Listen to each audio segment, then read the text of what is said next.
Barchangizga omad va muvaffaqiyat tilayman.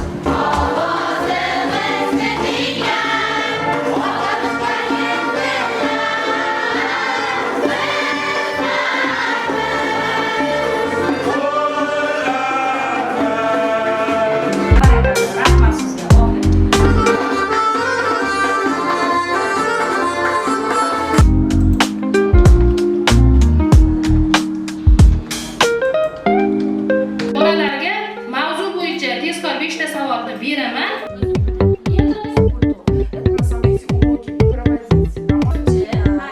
Malaka oshirish jarayonlarida 100 soatlik kursini tugatdim. Men bundan juda ham mamnunman. Kurslarimiz juda ham shaffof bo'ldi. Davomatlarimiz shaffof bo'ldi. Eshikdan kirishdagi turniketlar, bu yerda hech qachon inson omili aralashmas ekan. Bu ta'lim jarayonidagi o'zgarishlar, sifatli ta'lim berishlar menga juda ham yoqdi.